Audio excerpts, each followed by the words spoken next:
Okay, so far we have learned that work is a force, cosine the angle, and a distance. Okay. Let's make life a little bit easier here, and let's say that the angle is 0, and which implies that the work must be the force times the distance according to the previous lecture. Okay.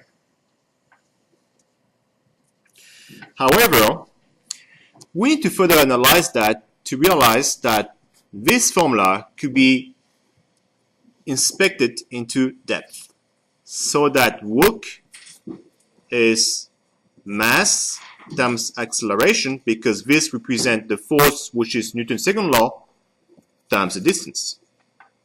Right? It's a true fact there. Okay. However, the mass, remember, never change. The distance is given to us. Distance can change, but more likely the number is going to change is to what? The acceleration right there. Okay. So let's further analyze how can we study about the acceleration and implement this acceleration into a formula to derive a new formula. Okay. We have learned so far that the velocity final square, which is the velocity initial square, plus 2a and delta x. Okay? Such that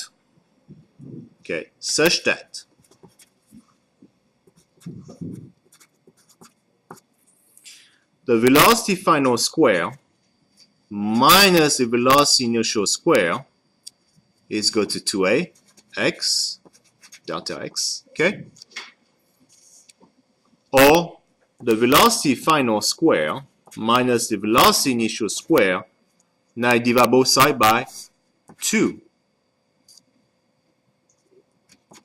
and leave the a and delta x alone. Okay? Now please remember that delta x technically represents the distance, right? From one point to another point. Okay? Let's keep this in mind. So maybe I should rewrite that to show you better that the velocity final square minus the velocity initial square over 2 is AD, which is this part right there. Okay?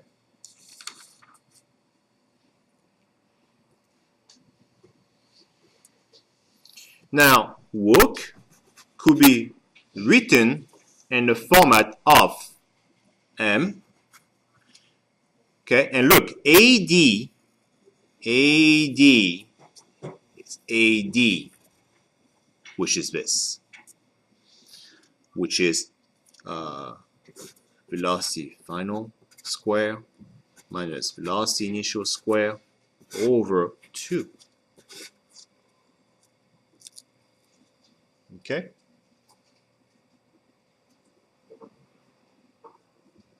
Such that,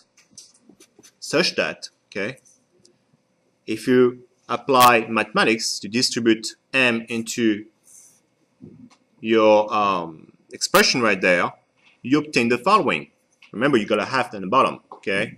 You're going to have 1/2 m v square final minus 1/2 m v square initial, okay?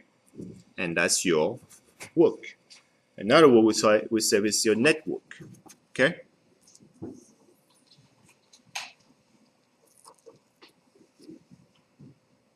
All right, so this is very critical to remember of this stage right there, okay?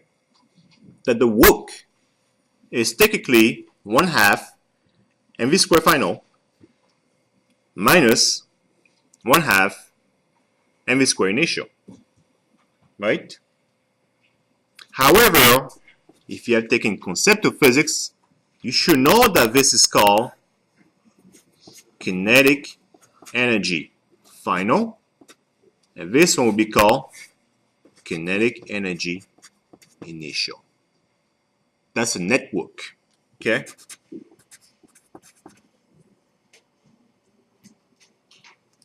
So please recall, maybe we should put work energy. So maybe we should say that this over here, okay, is called the work. It's called the work energy theorem. Okay, work energy theorem.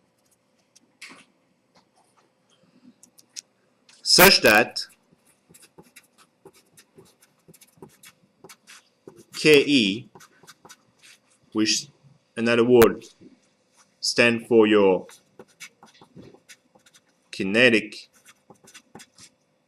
energy, okay,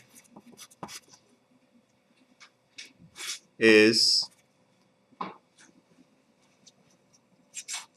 1/2 mv squared.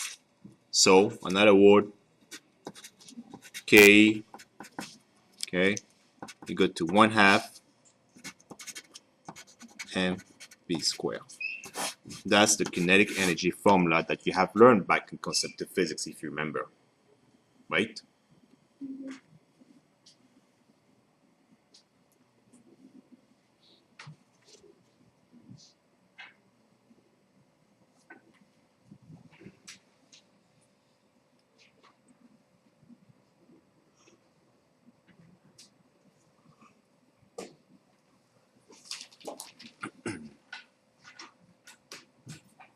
Okay, let's do an example.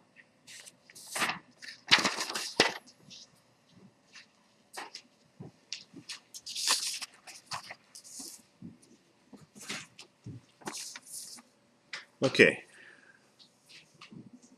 using the book here as a support to have examples. So example. Okay, let's call this one according to your book,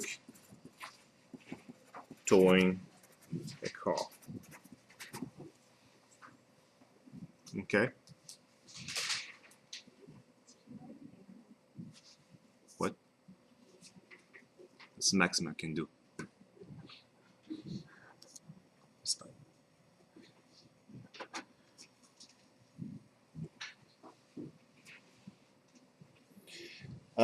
Let's say we have a mass of a car to be 1400 kilogram. Okay.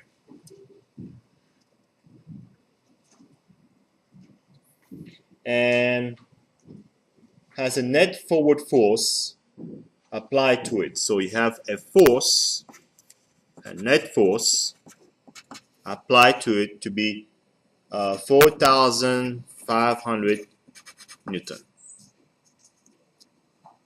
Okay.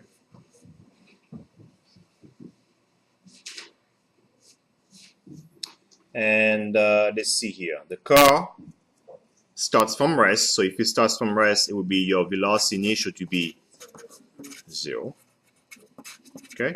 And drives down the highway. Okay. It drives down, let's say, a horizontal axis, which is the x-axis to keep in mind. Okay.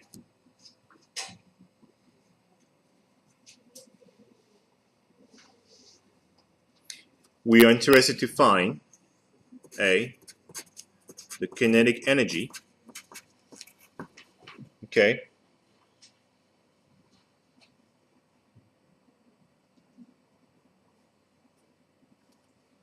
after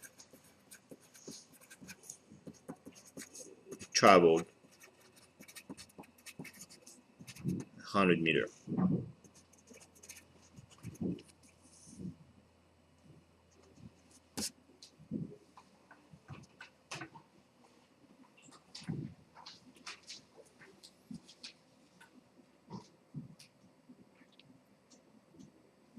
So please remember the formula, okay, that work, the net work,